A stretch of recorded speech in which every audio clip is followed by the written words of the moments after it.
Vivez l'aventure Trophée Rose des Andes avec Virgin Radio.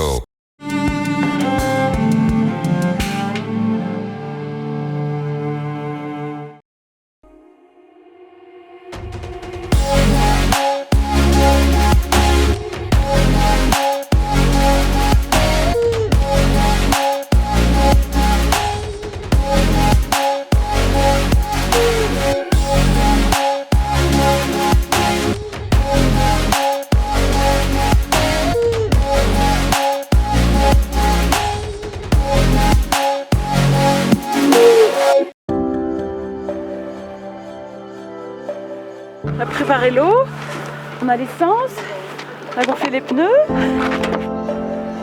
Un peu inquiète de la journée parce que c'est beaucoup d'orientation. J'ai pas envie de me perdre. On est en train de se préparer, le roadbook est prêt, puis mentalement aussi là. Parce que là on est basse un petit peu dans le classement, hier on s'est perdu, fait qu'on a perdu plein de points. Fait que là aujourd'hui on va essayer de se reprendre pour remonter un petit peu. Le nom de l'épreuve, le salaire de la peur, c'est pas mal, non? Mais même pas peur, faut y arriver. Le rio que vous allez traverser est très large. Et si vous prenez des caps qui sont pas trop mauvais, vous pouvez gagner des centaines de caps.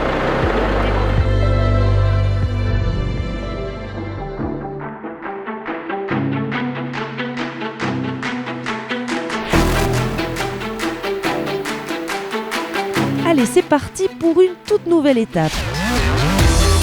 Plutôt sablonneuse et piégeuse. Cap au sud-ouest.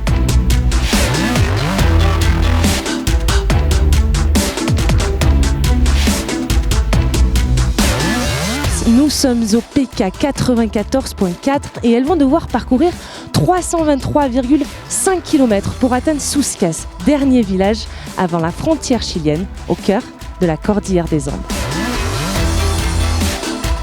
Jusqu'au PK 118, la piste est roulante, longeant de grandes falaises que l'on appelle ici barrancas. C'est après que tout va se compliquer.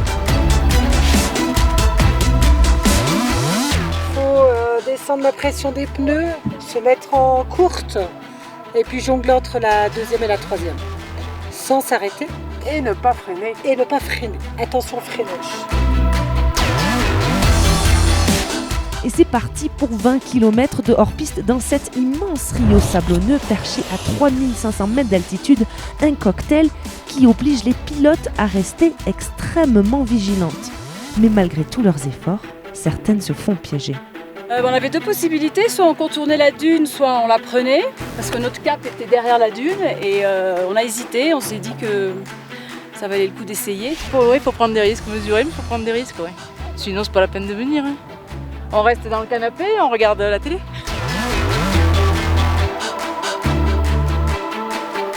Parfois on aide et c'est très glorifiant on va dire et parfois on est aidé et alors là on est heureuse. C'est tout les enjeux de ces rallyes, c'est que c'est de l'entraide permanente dans un sens comme dans l'autre.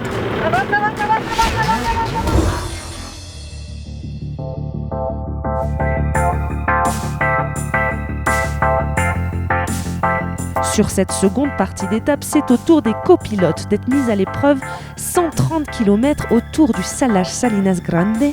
Chaque kilomètre compte. Les participantes le savent bien. Alors, elles en profitent.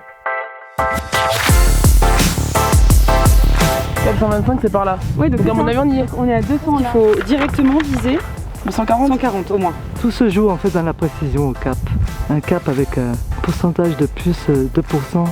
On est déjà cuit. 140, oui d'accord, je vois. Je suis perdue. En fait, je sais pas si je dois aller là ou là. Peut-être aller par là quand même.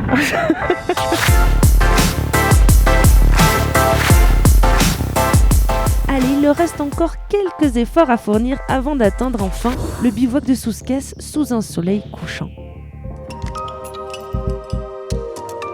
J'ai une copilote aujourd'hui d'enfer.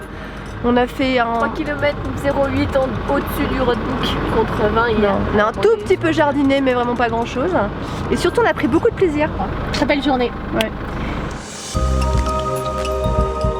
Non mais quelle étape! Du sable, du roulant, l'école, les salars Et tout ça dans un décor à couper le souffle. Mais ni la longueur de l'étape, ni sa difficulté n'ont réussi à les faire plier.